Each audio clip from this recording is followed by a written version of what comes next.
Senhoras, senhores, queridas irmãs, queridos irmãos espíritas, jovens, nossos votos cordiais de muita paz. O Império Romano alargara-se dos pântanos do Lácio e tornara-se o mais poderoso do seu tempo.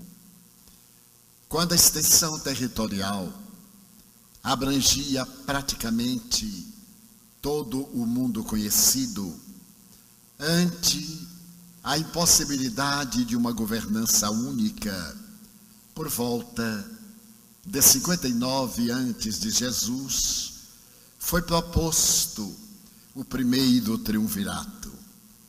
Júlio César, Pompeu e Crasso deveriam governar esse império extraordinário, onde as legiões haviam colocado a presença dos seus deuses. Guerreiro nato, César atingiu o ápice das suas alegrias, acreditando-se descender diretamente dos deuses, embora ele haja vivido um largo período na Suburra, bairro da classe média de Roma da época. E na ânsia de ampliar os horizontes para Roma, avançou na direção do Egito e submeteu a terra dos faraós à governança do glorioso império. Tornou Cleópatra rainha das águas soberanas do Nilo e com ela teve um filho. Posteriormente, deslumbrado com as próprias proezas, passou a considerar-se divino e retornou a Roma em um grande triunfo. Merece lembrar que ele era casado com Calpurnia, que soube receber a sua traição no ato de nobreza, considerando-se a sua origem de mulher patrícia. E quando se encontrava em Roma, ante o desagrado do Senado, em certa manhã, ele resolve visitar aquele notável Senado que administrava de alguma forma a grandeza do império.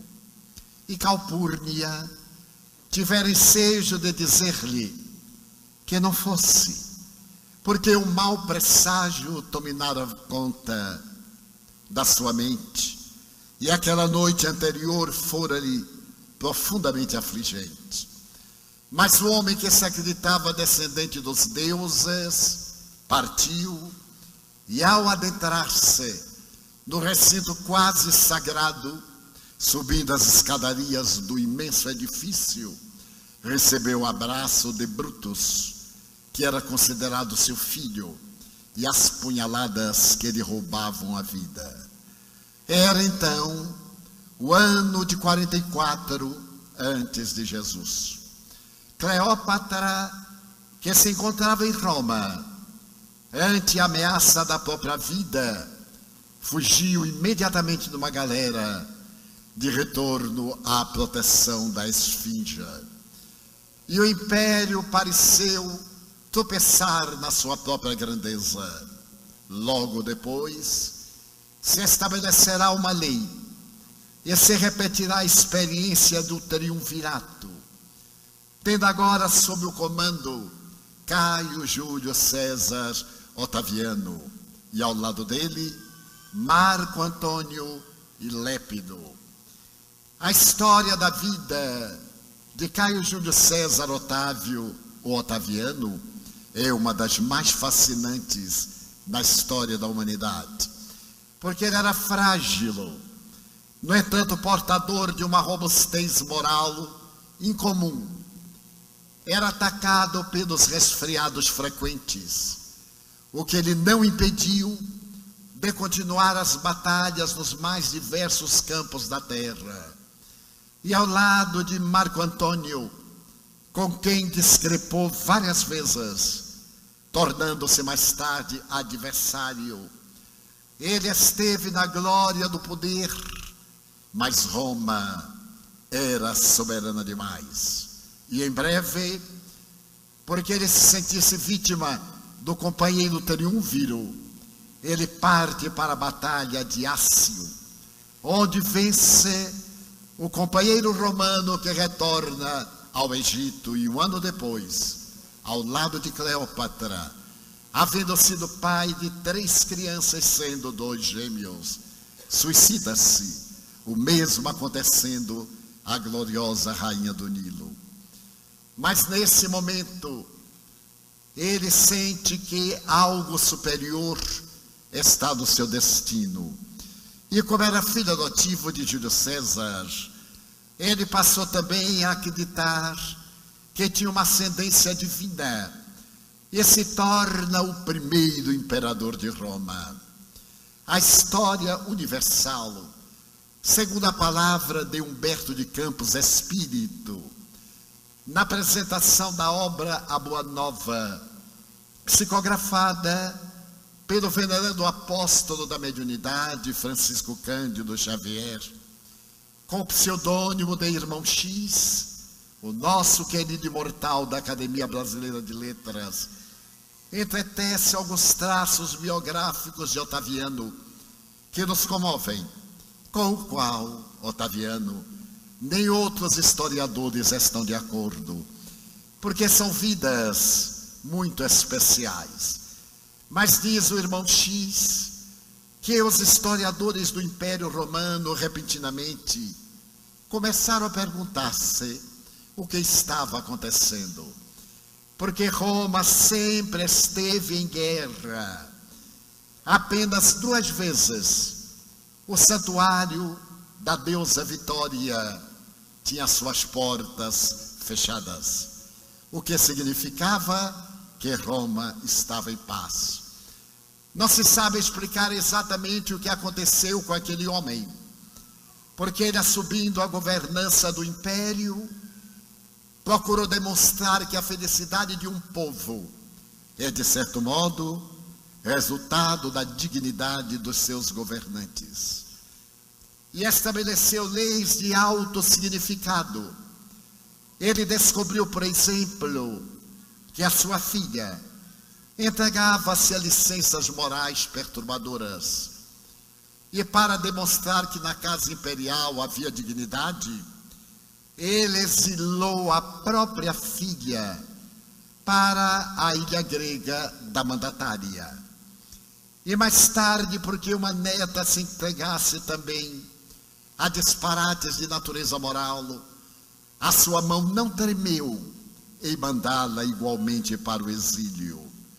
Ainda narra Humberto de Campos que a esposa, a imperatriz, começou a realizar experiências funestas, aplicando veneno nos escravos, para saber qual do mais eficaz, a fim de libertar-se de inimigos políticos.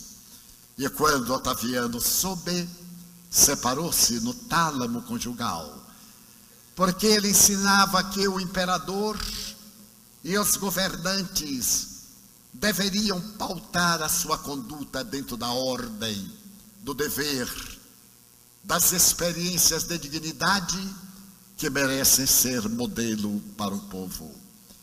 É nesse período que algo singular acontece.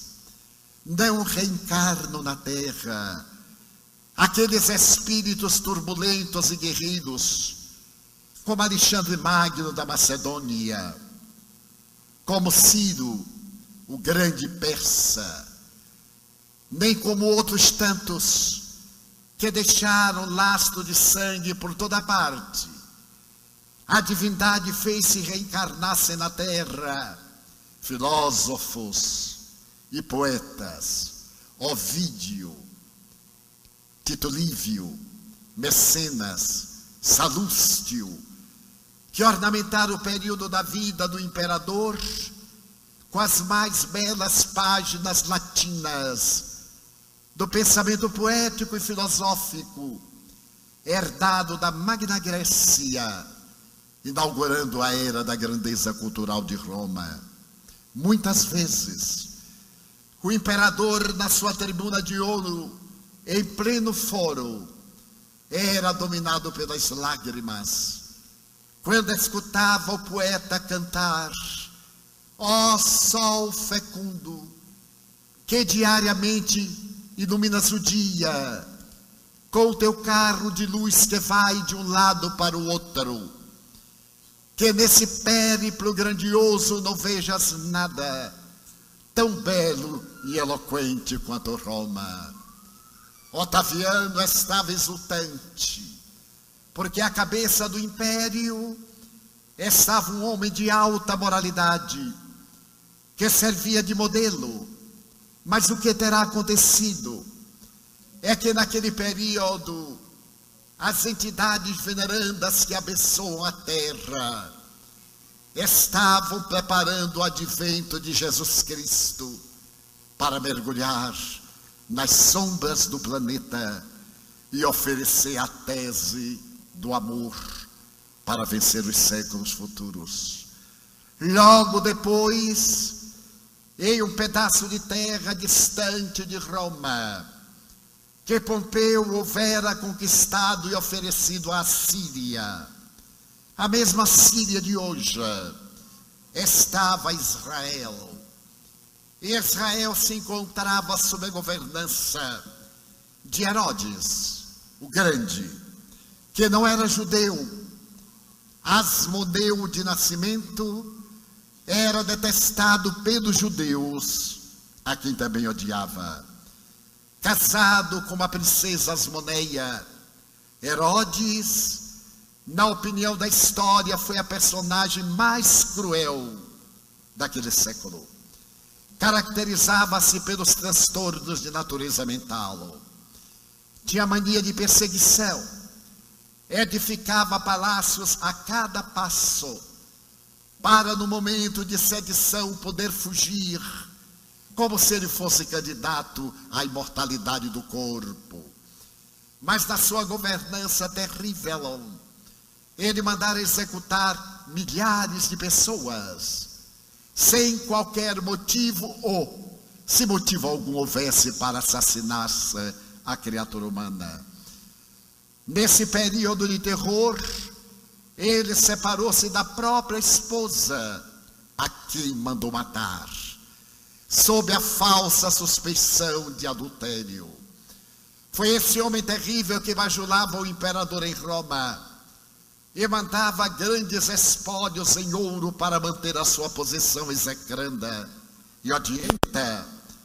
É na governança de Herodes, o Grande, que nasce Jesus. Em uma gruta calcária, nas cercanias de Betlehem de Judá, vai nascer o indivíduo que modificará a história da humanidade para sempre.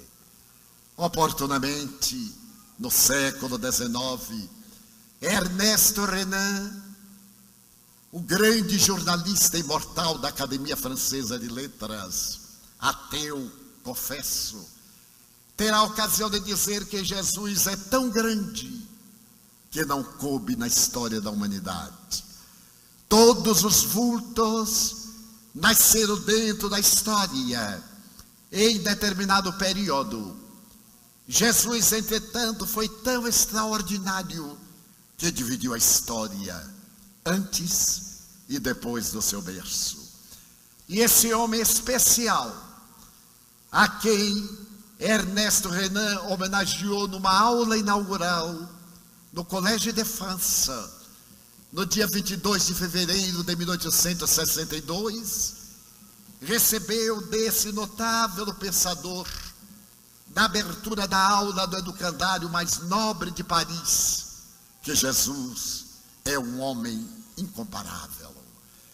Nessas palavras ele ia contra a tradição religiosa que havia estabelecido ser Jesus Deus dentro da teologia da Santíssima Trindade, ao dizer que Jesus foi um homem incomparável.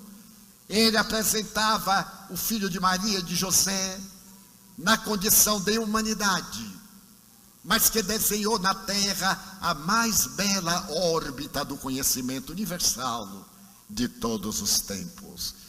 E para que tenhamos ideia da grandeza de Jesus, a biblioteconomia assevera que o ser mais biografado é Napoleão Bonaparte. A seu respeito escreveram já aproximadamente 250 mil biografias. No entanto, a respeito de Jesus já foram escritas mais de 500 mil biografias, nem todas, evidentemente, elogiosas, porque existe Jesus o socialista, Jesus o anarquista, Jesus o Filho de Deus, Jesus de Nazaré. Mas é que a figura de Jesus é tão impressionante que não passou insensível através da história. E a notável psicanalista alemã, a doutora Hannah Wolff, fazendo uma análise de Jesus como o maior psicoterapeuta da humanidade, assevera que mesmo os hippies, aquele grupo que nos anos 60 modificou de alguma forma a história sociológica da humanidade, até eles dobraram-se ante a grandeza desse homem singular, dedicando-lhe uma ópera pop, Jesus Superstar. E esse vulto grandioso que é Jesus nasce nesse período de turbulência que é pouco diferente do período turbulento que nós estamos vivendo na atualidade. Falar a respeito da vida de Jesus é fazer uma viagem à transcendência, é procurar penetrar no âmago do seu texto, esse texto de amor que um homem de 32 anos, em um breve circuito de existência corporal, transcreve na própria vida para a plenitude da criatura humana. O seu evangelho é o resultado da narrativa de algumas testemunhas, e de outros que dele ouviram falar, motivo de controvérsia, de traduções fraudulentas, de interpretações feitas pelo interesse de grupos, de credos ou de países. Mas é uma vida que sobrenada esse mare magno de paixões, porque em toda a sua história, a mais comovedora da humanidade, ressaltam-se apenas duas solicitações.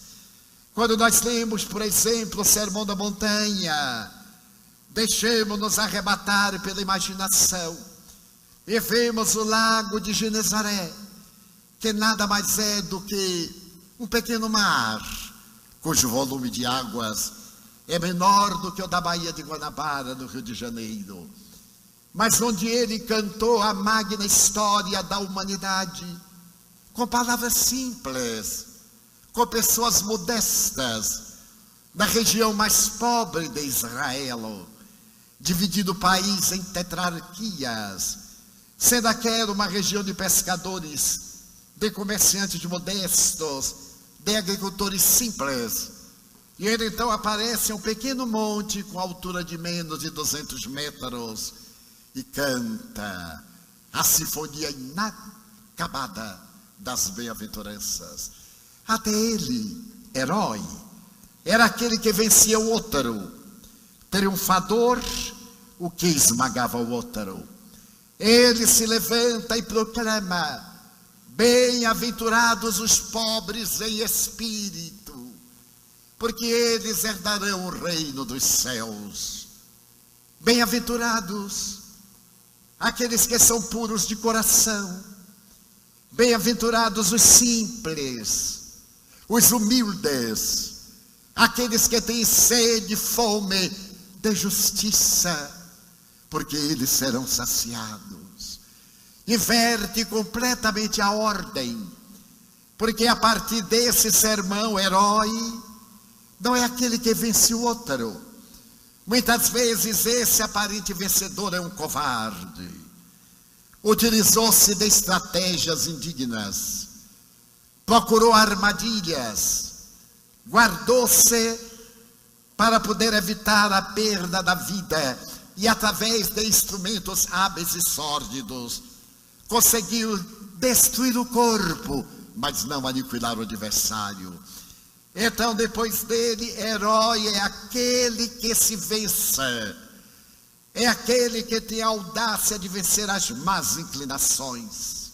Triunfador não é o que esmaga o outro, porque podemos esmagar o outro com uma calúnia, a maledicência ingênua, que se transforma em calúnia, a acusação indébita, que ceifa a vida.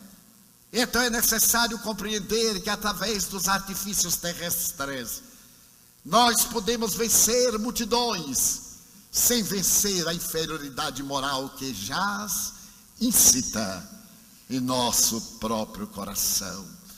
Então Jesus vem e reverte toda a ordem vigente. E depois de haver falado aquelas quase 5.000 pessoas no aclive de um monte, ao cair a noite soberana salpicada de astros estelares, ele reúne um pequeno colégio de pescadores, de amigos modestos, alguns analfabetos. O mais instruído deles é Mateus, que era notário. O Judas, que era da cidade de Quérios. É curiosa uma observação, que ele escolheu 11 galileus, pessoas humildes, mas dignas, mas fiéis, e elegeu o indivíduo da Judeia, a Judeia dos intelectuais, a Judeia da pompa, a Judeia do poder, e exatamente esse que se utilizava do pensamento intelectivo veio atraí-lo vergonhosamente.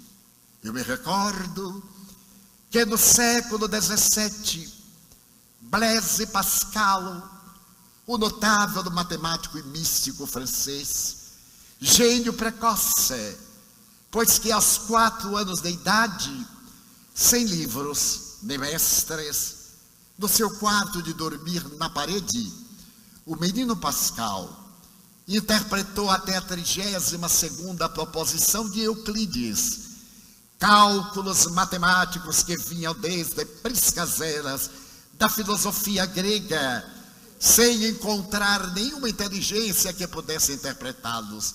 E ele o fez com a sua genialidade, o que nos leva a pensar que talvez ele seja a reencarnação do próprio Euclides. Mas esse gênio que foi Pascal, naquele século que separa ciência da religião, a religião cega fica à margem, nasce o empirismo inglês, nasce o pensamento filosófico libertador, através de Lord Bacon, através de Locke e de outros eminentes descobridores que alongaram os horizontes do mundo. Pascal escreve um pequeno livro que se chama Os Pensamentos.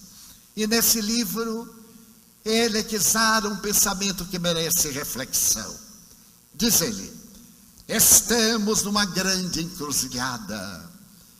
A humanidade acaba de encontrar le prix de geometria, o espírito das matemáticas, da lógica, da razão. Mas existe também na outra vertente, le prix de finesse, o espírito da gentileza. E é necessário que a sociedade saiba trabalhar com esses dois seres, pensamentos, para que haja le prix de cœur, o espírito do coração, a paz. Porque se a humanidade trabalhar apenas com a lógica e a razão, a sociedade do futuro entredevorar-se-á. Foi uma profecia, porque nós optamos pelo materialismo do século XVIII, pelo cientificismo do século XIX, pela tecnologia do século XX, e examinemos a paisagem terrestre. a violência, o ódio, a vulgaridade, a ausência do espírito de gentileza, a desagregação da família, a perda dos valores ético-morais, e uma sociedade rica de ciência, de tecnologia e pobre de sentimentos de amor, pobre de paz. A doutora Elizabeth Lucas, a emérita discípula do psiquiatra Viktor Frankl, o maior psiquiatra do século XX, austríaco, tem ocasião de dizer que a humanidade atingiu esse alto nível. Entretanto, apresenta também o alto nível de descontrole psicológico, de distúrbios psiquiátricos e de enfermidades degenerativas. Estão diante de nós os desafios do transtorno bipolar da afetividade ou depressão, do distúrbio do pânico, os distúrbios cruéis de Alzheimer, de Parkinson e as ameaças cada vez mais perversas de enfermidades pandêmicas, ao lado da violência que cresce assustadoramente e que agora, através do Estado Islâmico, atira-nos em plenas trevas medievais, através dos crimes mais hediondos, depois de tantos séculos que todos lutamos para atingirmos os direitos humanos, consagrados na Revolução Francesa de 1789 e proclamados em 1792, os direitos do homem, os direitos da mulher. Vemos o cenário no Brasil, 500 mil assassinados em 10 anos. É equivalendo dizer que em cada 50 anos, ou melhor, em cada ano, 50 mil brasileiros foram vilmente assassinados. E no ano que passou, a estatística tornou-se ainda mais alarmante. E perguntamos, qual é o sentido da vida? É a grande interrogação deste momento, que vem desde o século passado, quando Carl Gustav Jung, o pai da psicologia analítica, fez uma interrogação à cultura gloriosa do século. Qual é o sentido psicológico da vida? Repetindo o mesmo de Frankl, qual é o significado psicológico? Uma vida que não tem sentido é uma vida amorfa, uma vida que não tem uma meta dignificante, marcha inexoravelmente para a tragédia do crime, a depressão, a ausência das drogas aditivas, o sexismo, o individualismo, o consumismo e a perda da autoestima.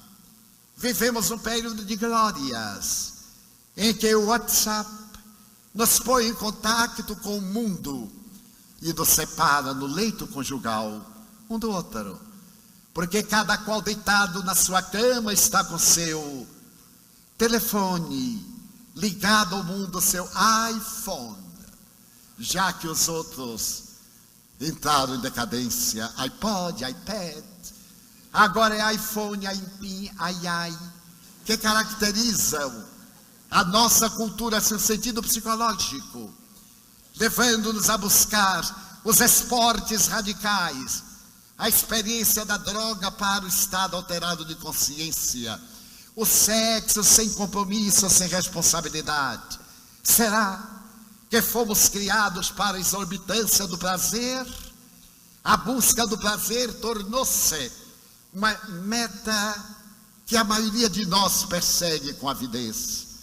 Não interessa nenhuma coisa senão o pódio, muito rápido, porque o triunfo da terra é fugaz. Já dizia a tradição latina, que é muito transitória a glória, a alegria dos 15 minutos de holofotes. Mas nós somos hoje manipulados por vários fatores que nos levam a considerar que a nossa sociedade exija, como condição sine qua non de vida, que todos sejamos felizes.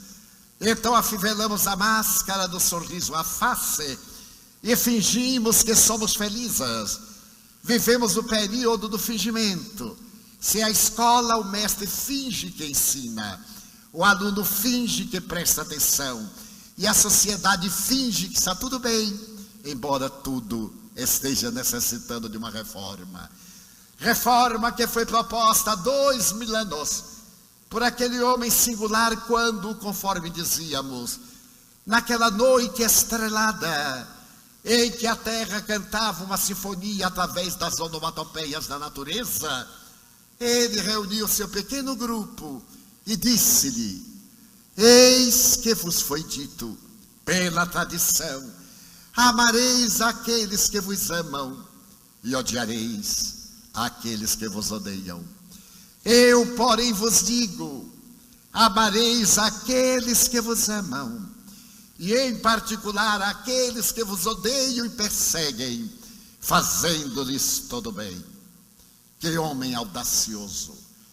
Levantar-se contra a tradição de Israel, a tradição multimilenar, que nos havia dado a lei de Talião, ou lei de tal e qual, hoje vigente no Corão, que os estados alucinados do fascínio e do fanatismo desejam implantar na terra, com a anuência de jovens ocidentais, que frustrados, vazios existenciais, partem para o Oriente, a fim de exercitarem a matança psicopata, mandando vídeos estarrecedores para que o mundo tema.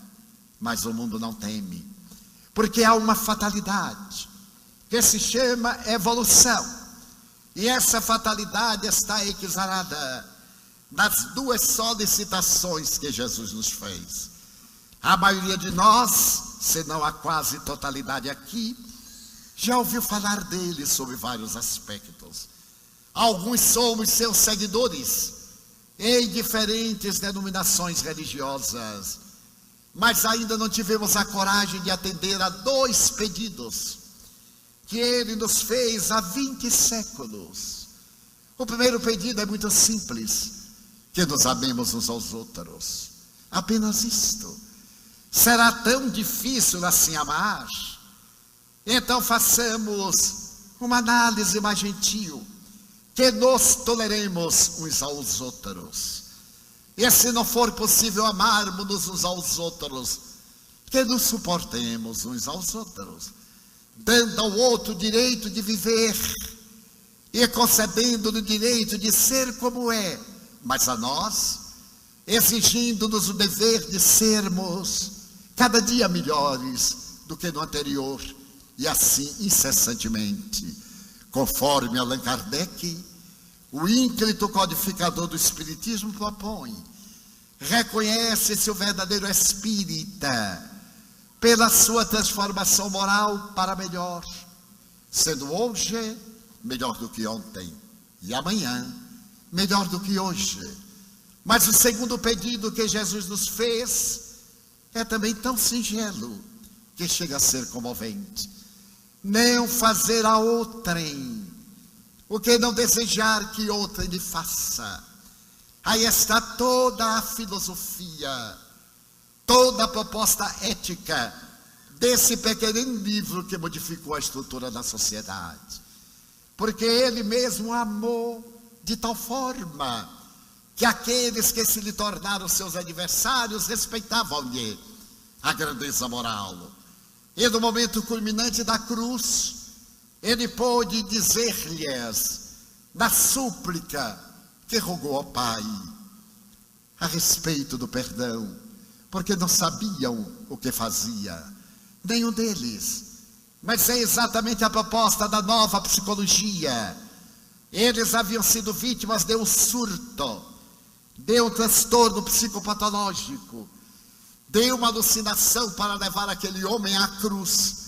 Porque no início da semana, quando ele vem de Betânia, uma região modesta a 7 quilômetros de Jerusalém, e você vai acercando na dita cidade sagrada, as pessoas fascinam-se E eu me pergunto hoje, que fascínio tinha a figura de Jesus? Que energia irradiava? Porque somente duas posturas tomavam conta da criatura: ou amava ou detestava. Como ainda hoje, ou ele é amado ou jogado no poço da indiferença daqueles que o detestam. E o detestam por causa da suave, sublime lei de amor, que é a mais notável lei universal. Albert Einstein, antes de morrer, escreveu uma carta memorável à sua filha. Nessa carta, em palavras minhas, ele diz: eu não fui um bom pai, eu não fui um bom esposo, mas depois de haver percorrido as páginas da física quântica das matemáticas, cheguei a uma conclusão: existe no universo uma força que é a mais poderosa que o conhecimento humano já conseguiu perceber.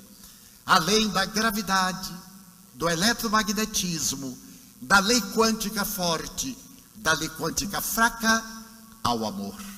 O amor é a força poderosa que leva o homem às culminâncias da glória e pode modificar a estrutura da vida. Reconhece este homem especial, que era tido como materialista, e depois de apresentar a sua célebre teoria do tempo e do espaço, da fórmula do rascunho do ano de 1905, alguém lhe pergunta: o senhor crê em Deus? E ele, extraordinariamente sábio, deu uma resposta evasiva: eu sei. E muita gente se pergunta: mas o que é que ele quis dizer? É óbvio que ele disse. Eu me recordo de uma experiência pessoal. Encontrava-me em um congresso internacional de parapsicologia na cidade de Montreal, no Canadá. E estavam quase 1000 representantes da psicotrônica, da psicobiofísica e de outras doutrinas equivalentes. E eu havia sido convidado para falar sobre as provas científicas da imortalidade da alma. Éramos espíritas, eu e o nosso tradutor. Então estávamos diante da massa, que nos olhava curiosamente se fôssemos recém-chegados do planeta Marte. Porque eles tinham explicações as mais complexas para negar a imortalidade, afirmando a realidade dos fenômenos psi, que para mim é a confirmação da mediunidade. E então, depois de haver combinado como iríamos fazer com o nosso intérprete, já que eu não falo inglês, chegou o momento de iniciar a conferência. E cada um de nós foi para o microfone. Mas entre levantar-me e chegar ao microfone, eu mudei de ideia. Aquele início que havíamos combinado desapareceu da minha mente e veio uma ideia totalmente diferente. Não tive tempo de avisar-lhe. Então comecei dizendo, depois de saudar o público: eu não creio na imortalidade da alma. O meu tradutor ficou lívido e disse: que louco, o tema são provas científicas da imortalidade da alma, e você disse que não crê na imortalidade da alma? Falou-me em português, e o público nos olhando, e nós rindo e discutindo. E eu lhe dizia: traduza. Ele: não traduzo. Eu: traduza. Não traduzo. Então eu irei dizer no meu inglês com sotaque baiano francano. Ele então, assustado, olhou-me e o povo ficou sem entender, e ele me apontou estoico: ele não crê na imortalidade da alma. O público olhou quase esgazeado. Eu sorri e disse: de fato, eu não creio na imortalidade da alma. Eu sei que a imortalidade da alma é real. Porque quem crê hoje, deixa de crer amanhã. E quem não crê hoje, a partir de amanhã pode passar a crer. Mas quem sabe é diferente. Nós que sabemos ler, olhamos um outdoor e dizemos: eu não vou ler. Já lemos. Então, quando Einstein diz que eu sei ele demonstrava algo mais transcendente do que o conhecer, do que o crer. Era o verbo saber. Então é extraordinário observar-se que o amor vem agora através das leis da matemática e da física quântica para sair das páginas da teologia, para se tornar um processo psicoterapêutico para uma vida saudável. Está demonstrado por eminentes psiquiatras mundiais, através da psico-neuroendócrino-imunologia, que quem ama não adoece. Quem ama tem doença, porque ter doença é transitório, ser doente é diferente. Todos nós temos doenças e mantemos-nos saudáveis. Eu posso estar com um câncer e uma metástase, mas estou saudável, porque o tumor maligno talvez ainda não haja atingido os centros sensíveis, a inervação para o cérebro decodificar, e aparentemente eu sou céu. Então eu tenho estado saudável porque amo. Amar, portanto, é psicoterapêutico. 2 grandes cientistas de Harvard, físicos quânticos e materialistas, os doutores David Bohm e Stewart Woolf, escreveram literalmente: quando nós amamos, quando nós perdoamos, quando nós somos gentis, nossos neurônios, que produzem 68 neuropeptídeos para as comunicações, produzem uma certa irradiação, semelhante ao fóton. E como os fótons são micropartículas que aglutinam as moléculas, nós gozamos de saúde, temos alegria, desfrutamos de bem-estar. Todo indivíduo que ama é extrovertido, é jovial, irradia ternura, uma certa simpatia, palavra deles. Mas aqueles que odeiam, os que têm ciúme, esse morbo que praticamente aqui ninguém tem, aqueles que têm ódio, que guardam ressentimento, seus neurônios também produzem uma certa radiação, semelhante ao elétron. E como o elétron desagrega as moléculas, a pessoa está sujeita a enfermidades contínuas. Então ele não tem doenças, ele é doente.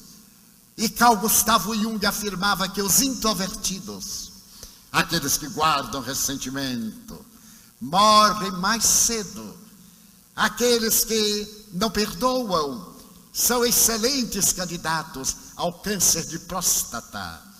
E as mulheres ciumentas são excelentes candidatas ao câncer de mama, por causa da psiconeuroendócrino-imunologia. A mente elabora e ela somatiza no organismo as suas aspirações. Por isso que o amor nos libera de conflitos. E do ponto de vista fisiológico, o indivíduo que sorri, primeiro, é uma ótima receita para manter jovem. Quem sorri movimenta poucos nervos no rosto, os risórios, e mais 2 ou 3 apenas. Aquele que é introspectivo, que guarda o semblante carregado, envelhece mais cedo. E o rosto aciona muitos nervos, e o indivíduo fica com esses sinais que nenhum botox dá jeito. Então ele vai ter pé de galinha, pé de pato, pé de ganso, todos os pés, somente porque ele contrai os nervos. E no momento em que relaxa, os nervos afrouxam-se, a derma e a epiderma derruem, e o indivíduo fica com aquele aspecto profundamente antipático de dia de sexta-feira da paixão mal curtida. Então nós temos aí a prova científica do amor preconizado por Jesus. E ele mesmo amou de uma maneira ímpar. Tratava-se de uma meretriz. Era uma mulher vulgar, vendedora de perfumes, vendedora de ilusão. E certo dia, ela teve a oportunidade de ouvir falar desse peregrino, desse homem que amava as multidões, que se deixava enternecer pela compaixão, e foi visitá-lo.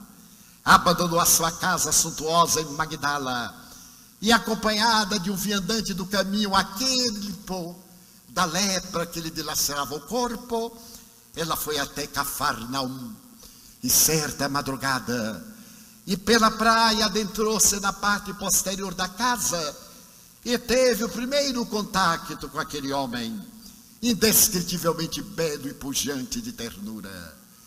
A narração desse encontro fascina-nos o coração, porque ela olha-o e é tomada de uma emoção inusial. Ela vendia sexo, mas não vivia o amor. Estava acostumada a fingir emoções, porque havia perdido a faculdade de amar. E então ela se dobra e chama-o Rabi. E ele redargui: Maria. Ela pergunta assustada: tu me conheces? Se tu sabes o meu nome, tu me conheces. Ó Maria, ergo bonus pastor sum. Eu sou o bom pastor. E não te surpreendas de saber o teu nome, porque o bom pastor conhece as suas ovelhas uma a uma. Se tu me conheces, tu sabes quem eu sou. Eu sou, ó Maria. O Pai está perguntando não apenas quem somos, mas especialmente o que desejamos ser, o que desejamos fazer da nossa vida. Não era um julgador, não era alguém interessado na coleta das misérias humanas, era alguém que viera para nos dar vida, e vida em abundância. Maria, se tu tens alguma coisa que te perturba, ama aos teus filhos. A proposta foi especial, e ela então lhe diz: pobre de mim, eu tenho ventre varado 1000 vezes e nunca me tornei mãe. Como poderei amar os meus filhos? Maria, quando eu me refiro aos teus filhos, não são aqueles que saíram da tua carne, mas as tuas irmãs, aquelas que têm filhos e não podem cuidar, aqueles filhos que não têm mães, são eles os nossos filhos, Maria. Ama-os. Tu nunca viste, por exemplo, a primavera reverder os velhos muros e a terra, ressequida depois das lágrimas da chuva, tornar-se verdejante e salpicada de miosotes em flor? Assim também é Maria, aquele que ama.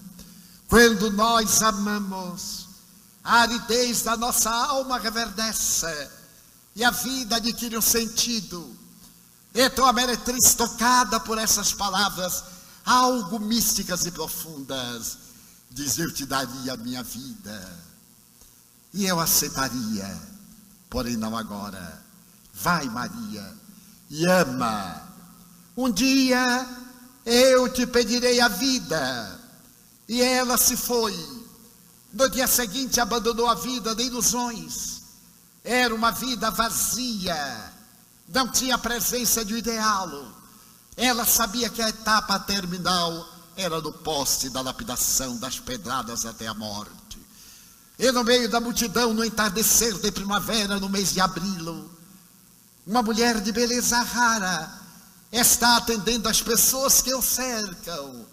É a meretriz de Magdala, a célebre Maria Madalena. Ele pôde converter essa mulher do pântano até as cumeadas do planalto da ternura. Mas não apenas ela, também uma outra que fora surpreendida no adultério em plena praça pública. E os adversários dele desejaram engendrar uma armadilha para poder atirá-lo nas garras da justiça. Perguntam-lhe com cinismo: Senhor, essa mulher foi surpreendida em adultério, e a lei mosaica assevera que ela deve ser lapidada até a morte. Mas tu pregas o perdão. Como ficaremos? Qualquer resposta incriminava-o. Muitas vezes me hei colocado nessa postura para tentar descobrir que resposta eu daria. Ali estavam os algozes, ali estava a vítima. E ele, por certo, perguntou: onde estava o homem que a levou ao adultério? porque só existem adúlteras, porque existem adúlteros.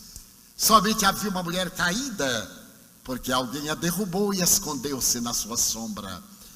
Então ele olhou aqueles homens ferozes que frequentavam lupanários e mantinham a hipocrisia social da aparência de pureza. E diz uma lenda evangélica que ele começou a escrever, a escrevinhar na poeira do chão. E não pode haver nada mais gracioso do que alguém escrevendo e a gente ao lado. A curiosidade nos leva a olhar o que o outro está escrevendo. Muitas vezes eu me encontro viajando e alguém tira qualquer coisa e começa a escrever. Quando me deu conta, olha eu olhando. Eu disse, mas o que é isso? O que é que me interessa que essa criatura está escrevendo? Mas é a morbidez. E na hora que ele começou a escrever no chão, alguém olhou. E ele escreveu, ladrão. O indivíduo saiu, porque ele havia definido a sua profissão.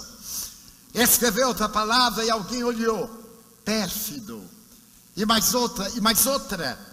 E daí a pouco a praça estava vazia, porque todos os acusadores eram terrivelmente venazes. Então ele se volta para a mulher que chorava e pergunta-lhe, mulher, aonde estão os teus acusadores? Ela levanta o rosto. Eles se foram, Senhor. Ninguém te condenou? Tampouco eu te condeno. Vai, e não tornes a pecar, para que te não aconteça nada pior. Os adversários da lógica do Evangelho dizem que ele conniviu com a mulher adúltera, porque essa gente lê, mas não entende. Quando ele disse eu não condeno, ele não afirmou que estava de acordo com a sua defecção. De um condenar é não traçar qualquer coisa negativa e punitiva, porque o problema era dela, não era dele. Ela se condenava, como nós nos condenamos através da culpa. Mesmo quando alguém nos desculpa, nos perdoa, a nossa consciência diz é necessário reparar. E Allan Kardec, na beleza do seu conhecimento, no capítulo número 9 do livro Céu e Inferno, que estamos celebrando 150 anos, escreve o Código Penal da Vida Futura em 33 itens, que é o mais notável Código Penal da humanidade. E no item 16 ele fala que todos nós erramos. É claro, todos nós erramos. Mas se todos nós erramos, nós temos o direito à reabilitação. E o primeiro momento do nosso erro, o logo após, é o arrependimento. É o primeiro passo. Mas o arrependimento não basta. Quem tiver dúvida, tome o dinheiro emprestado na mão de agiota e esqueça de pagar, para ver o que lhe vai acontecer. Então o primeiro pensamento é arrepender-se de haver tomado aquele dinheiro para o carnaval de Salvador, que já passou. E só deixou agora saudades, desencantos, gravidez, enfermidades infecto-contagiosas, frustrações e vazio existencial. Então Allan Kardec recomenda, o arrependimento é básico, mas ele não resolve o problema. É necessário uma segunda postura, a expiação. Se eu tenho bom tom, se eu reconheço que pratiquei um erro e me arrependo, eu sofro.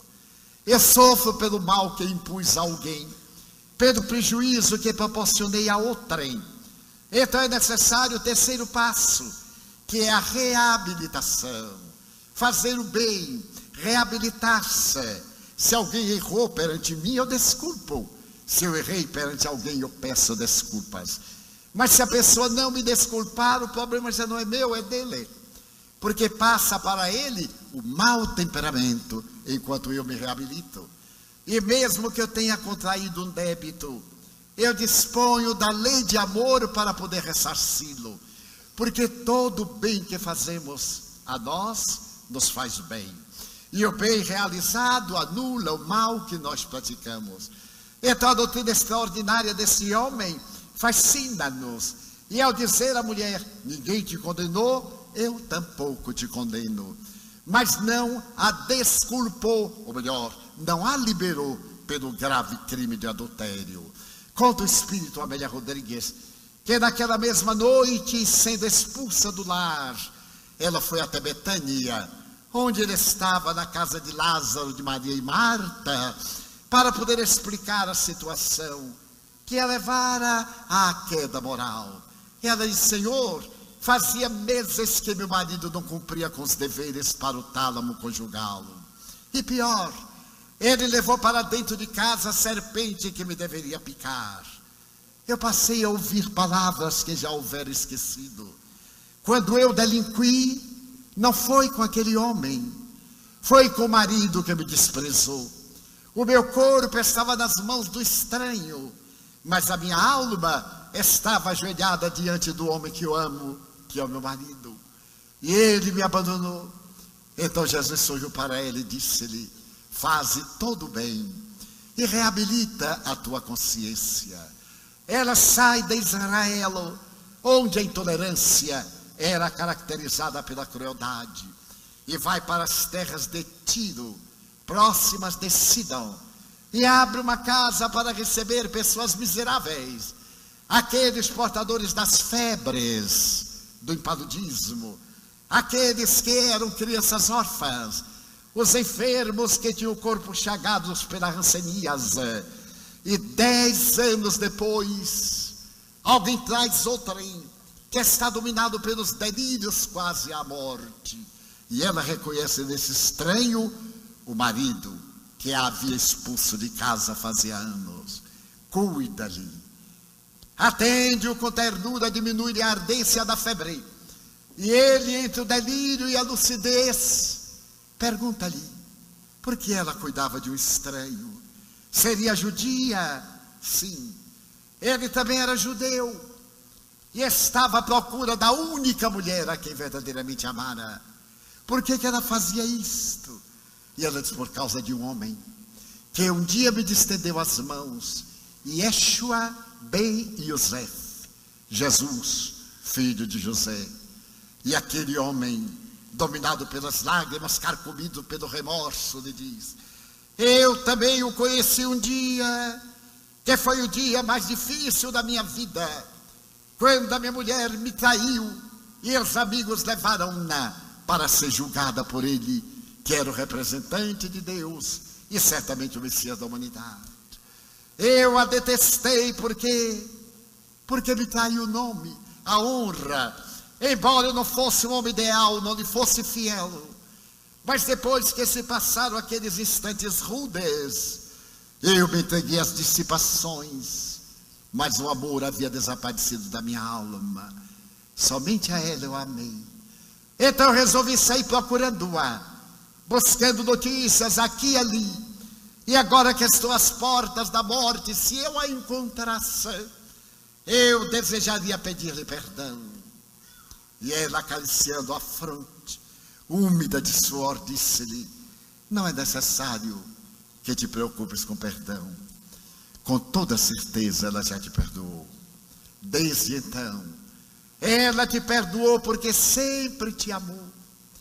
As mulheres são muito acessíveis, são muito frágeis a determinadas situações, mas elas são o esteio sobre o qual a humanidade constrói a sua felicidade. Se o teu problema é pedir perdão, dorme em paz. E eu teve nos braços até o momento em que ele abandonou a carcaça física, e ela, reabilitada, continuou atendendo os infelizes, os filhos do Calvário.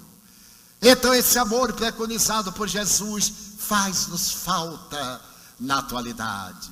A doutora Elizabeth Lucas, já referida, assevera que a melhor psicoterapia é aquela que se estrutura na ciência e na arte de amar. Nunca necessitamos tanto de amor como hoje. Os nossos relacionamentos afetivos são muito rápidos, porque eles são relacionamentos da persona, do ego, da máscara. São relacionamentos que necessitam de aprofundar, do diálogo. Os meus netos, porque eu já sou tetravô, e não há quem diga, porque eu tenho apenas 87 anos, Os meus netos dizem: tio, o senhor ainda é do tempo dos dinossauros, porque hoje tudo é diferente. E eu pergunto: como é que vocês amam? Não, tio, a gente não chega a amar. É assim: cheguei, já fui. E eu digo: chegou de onde? De lugar nenhum. E foi para onde? Para outro lugar nenhum. É necessário fazermos a viagem para dentro de nós, para perguntarmos qual é o sentido da nossa vida. Na maioria das vezes é ganhar uma posição social relevante. Ter dinheiro é bom, muito bom, mas não resolve todos os problemas. É bom, mas não é essencial, porque há pessoas com menos recursos e muito mais tesouro de paz, e pessoas com recursos infinitos viajando para o suicídio, para os transtornos de comportamento, para a drogadição. Então, nessa hora grave que toma conta da terra, aí estamos todos nós com conflitos. Voltemos aos lares. Há poucos dias estava na audiência com o Papa, o suave e doce Papa Francisco. Éramos quase 5.000 pessoas. E ele se levanta e faz a homilia em italiano.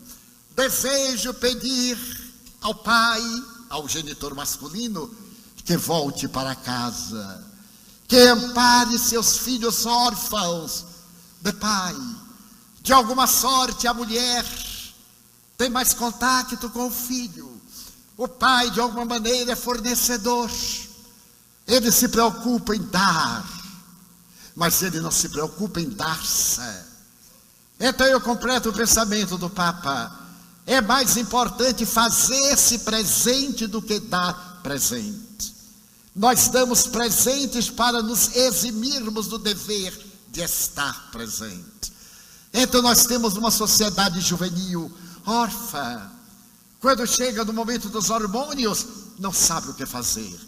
Recorre à escola da vida. Quando tem um conflito, o traficante adota. Oferece o primeiro baseado, a primeira dose. Que é isso, cara? Esqueça. Vamos sonhar, vamos sorrir. E a partir da quinta dose, faz que ele se transforme no revel, que ele furte, roube, ataque, mate. Porque essa é a trajetória desses órfãos de pais vivos. Então o Papa apelava para a mentalidade daqueles que ali estavam transcritos na internet. O seu memorável discurso traduzido ali mesmo em 6 idiomas.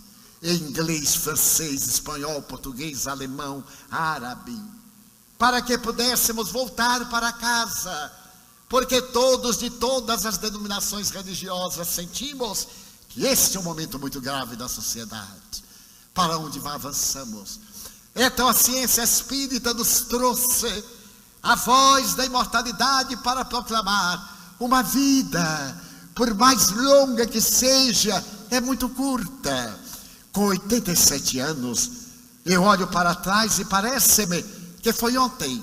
Ainda me recordo da primeira visita aqui, neste instituto, quando eu fui convidado para ser o orador da primeira turma de ginásio do ano de 1954. E aqui, sob as bênçãos do extraordinário homem que edificou essa obra de educação, o emérito discípulo do educador Eurípides Bassanufo, eu falei ao primeiro grupo de jovens que terminava o seu curso aqui no Instituto Pestalozzi. Ainda me lembro, ainda recordo de ir à casa da família Palermo e encontrar os nobres amigos palermos que se tornaram irmãos da minha alma, e ver um dos seus filhos chegar ao piano e tocar São Francisco sobre as ondas. Parece-me ontem, e tem 61 anos. Equivale dizer que a irmã morte está me espreitando, a todos nós. Porém eu estou na lista de cima, e dizendo: meu Deus, bota um pouquinho para baixo. E passa pela minha mente como a vida é rápida. Quando eu contava 10 anos, meus amigos, eu olhava um rapaz de 25 anos e achava velho. Eu dizia: nossa, 25 anos, que coragem. Eu sou poeta, eu vou morrer cedo. Naquele tempo os poetas normalmente eram tuberculosos, passavam fome, morriam cedo. Mas de repente eu completei 25 anos.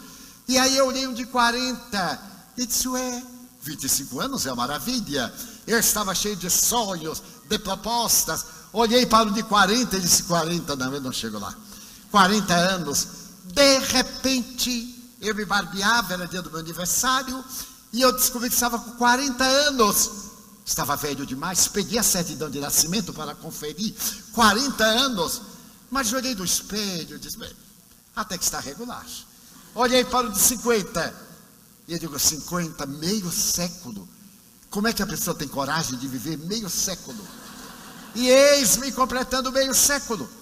Aí eu pulei para um de 70, e olhei um de 70, arrastando os pés, e digo, não, de jeito nenhum. De repente, eis-me com 70, e amargurado, porque toda vez que eu ia pegar o avião, aquelas moças lindas, têm preferência as mulheres grávidas, as crianças até 2 anos, os portadores de cartão vermelho, roxo, verde, azul, amarelo, etc. E as pessoas da terceira idade, e eu ficava olhando o desfile de terceira idade, e dizia, Deus meu, não me deixe nessa terceira idade, me volte para a segunda.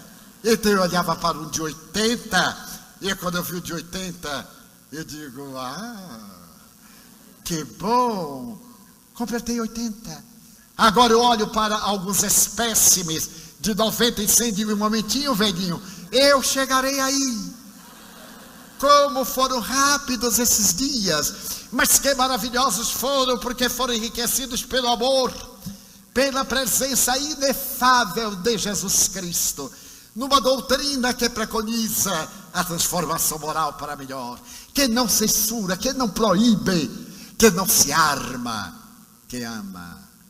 Então estamos no momento em que é necessário mudar um pouco a nossa filosofia existencial, começando com a pergunta, qual é a minha meta?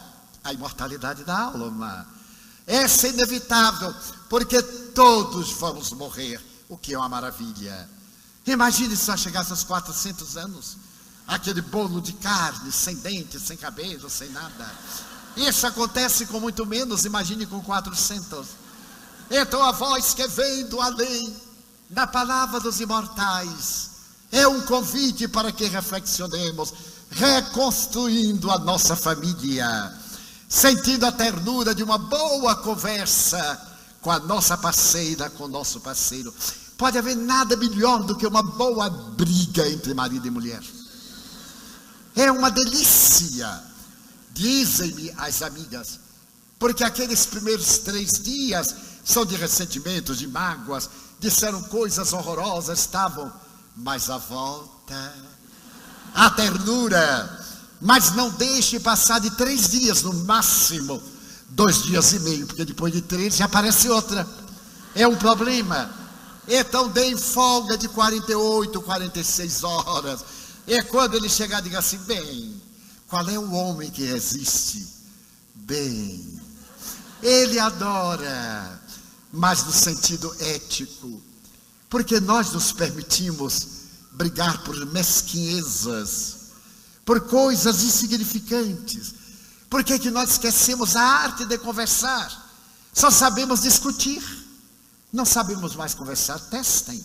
Testem conversar 10 minutos, um tema que não seja maledicência, não seja acusação e não seja crítica. 10 é muito, são muitos minutos. 3 minutos, falta tema. Eu, por exemplo, que tenho temas específicos, às vezes estou no meio de indivíduos em plena sociedade, todo mundo falando coisa nenhuma. É incrível como a gente consegue falar coisa nenhuma. E então eu fico parado. E alguém pergunta, Divaldo, qual é o seu time? E eu fico com medo de dizer e levar uma surra, porque hoje não temos o direito de ter um time. Mas eu ainda me aventuro bem. Eu sou baiano, não sou de Salvador, eu moro na Bahia, quer dizer, eu sou Bahia, o quê? Eu digo, não, eu gosto muito do Bahia. Então é necessário que tornemos felizes as nossas vidas. É possível ser feliz? Sem dúvida. Ame, E se eu não for amado? Não faz diferença nenhuma. A orquídea não sabe da sua beleza. O pântano desconhece a podridão que guarda. Nós somos pessoas que pensamos. Então vamos voltar a l'esprit de finesse, a gentileza, a sorrir mais, a brincar com nossos filhos, para que eles saibam que têm paz, que se preocupam com as suas vidas. Então perguntamos: olá, garotão. Na Mansão do Caminho, quando era um lar coletivo, eram 15 lares, eu sabia do namoro de todos os meus filhos, 126 jovens e adolescentes, e sabia quando terminava o namoro. Chegava a menina alegre: oi tio, eu dizia: lá, namorando, hein? Mas como é que o senhor sabe? Quem lhe contou? Eu digo: você está me contando. Eu, tio, sim, seus olhos estão brilhando. É verdade? Eu digo: é, adrenalina. As glândulas suprarrenais derramam a adrenalina e a gente fica entusiasmado. Pode estar a chuva mais torrencial. Que maravilha um dia de chuva. A pessoa com o namorado, a namorada, dentro de casa, naturalmente. E quando acabavam, chegavam assim: tio, minha filha acabou o namoro. Mas como é que o senhor sabe? Foi Joana de Ângeles que lhe contou? Eu digo: não, você mesmo está me contando. Mas como, tio? Com este olhar de cabra morta, nem aberto nem fechado, falta de adrenalina. Então vamos dialogar mais com nossos filhos. Vamos dizer ao garotão que ele é o menino mais agradável, mais simpático da cidade de Franca. A gente sabe que é mentira, ele sabe que é mentira, mas a gente vive num mundo de mentiras. Vamos dizer à nossa companheira, ao nosso companheiro: eu te amo. E um amigo me disse: mas ela sabe que eu amo. Eu: já esqueceu. Você falou há tanto tempo que já esqueceu. E um outro me diz: mas Divaldo, acontece que eu não amo mais a minha mulher. Eu digo: então minta, porque de tanto mentir você vai terminar acreditando na mentira. Não é assim que dizem? Que o mentiroso tanto mente que termina acreditando na mentira. Olhe para ela, assim meio desgastada, as competidoras ali brilhando, mas também estão tomando uma droguinha, um pouquinho de cerveja. E olha a nossa companheira meio gasta, que nos aguentou. E aí diz assim: coitado, eu vou amá-la só de compaixão. E ame. E renovemos a vida. A vida é a bênção que Deus nos oferece para encontrarmos a plenitude. Estamos em pleno caminho, na busca da nossa imortalidade. Que tenhamos a alegria de agradecer a Deus tudo que Ele nos deu. Este corpo, diz Emmanuel, um corpo mesmo maltratado por enfermidades perversas, é o veículo da nossa sublimação. E nós que temos este corpo, será que o valorizamos? Exibimos-lo ao álcool, ao tabaco, às drogas, ao sexo exorbitante, ao pessimismo, quando nós poderíamos dizer: ó meu Deus, eu quero dizer-te que eu amo a vida, que para mim é bela e é consentida. Muito obrigado, Senhor, por tudo que me deste, por tudo que me dás. Obrigado pelo ar, pelo pão, pela paz. Obrigado pela beleza que os meus olhos veem no altar da natureza. Olhos que fitam o céu, a terra e o mar, que acompanham a ave ligeira que voa fagueira pelo céu de anil e se detém na terra verde salpicada de flores em tonalidades mil. Muito obrigado, Senhor, porque eu posso ver meu amor, mas diante da minha visão eu detecto os cegos que tropeçam na multidão, que choram na solidão, que sofrem na escuridão. Por eles eu oro e a ti eu imploro comiseração, porque eu sei que depois desta vida, na outra lida, eles também enxergarão. Muito obrigado pelos ouvidos meus, que me foram dados por Deus, ouvidos que ouvem o tamborilar da chuva no terreiro, a melodia que desce no mundo inteiro, a voz melodiosa que desce do morro na praça a cantar, a voz do boiadeiro, a melodia dos imortais que se ouve uma vez e ninguém esquece nunca mais. Pela minha faculdade de ouvir, pelos surdos eu te quero pedir, porque eu sei que depois desta prova da vida nova, eles também escutarão. Obrigado pela minha voz, pela voz que canta, que alfabetiza, que ilumina, que trauteia uma canção, pela voz que legisla. E diante dessa melodia eu quero rogar por aqueles que sofrem de afasia, que não cantam de noite, que não falam de dia. Oro por eles. Eu sei que depois desta dor, no teu reino de amor, eles cantarão. Obrigado pelas minhas mãos, mãos que aram, mãos que semeiam, mãos que agasalham, mãos de ternura, que libertam da amargura, mãos que apertam mãos, mãos dos adeuses, mãos que limpam feridas, que enxugam lágrimas e suores das vidas, mãos de sinfonias, mãos de cirurgias, mãos de poesias, mãos de psicografias, pelas mãos que atendem a velhice, a dor, o desamor, pelas mãos que no seio embalam o corpo de um filho alheio, sem receio, e pelos pés que me levam a andar sem reclamar. Obrigado, Senhor, porque me posso movimentar diante do meu corpo perfeito. Eu te quero louvar, porque eu vejo na terra aleijados, amputados, marcados, paralisados, que se não podem movimentar. Eu sei que depois desta expiação, na outra reencarnação, eles também bailarão. Muito obrigado por fim, pelo meu lar. É tão maravilhoso ter um lar. Não é importante ser uma mansão, um duplex, um ninho, uma casa do caminho, seja lá o que for, mas que dentro dele exista a presença do amor de mãe, de pai, de mulher ou de marido, de filho ou de irmão, a presença de um amigo, alguém que me dê a mão, porque é muito triste viver na solidão. Mas se eu a ninguém tiver para me amar, nem um teto para me agasalhar, nem uma cama para repousar, nem assim reclamarei. Pelo contrário, direi: obrigado, Senhor, porque eu nasci. Obrigado, Senhor, porque eu creio em Ti. Pelo Teu amor, obrigado, Senhor. Obrigado, Franca. Obrigado, senhores.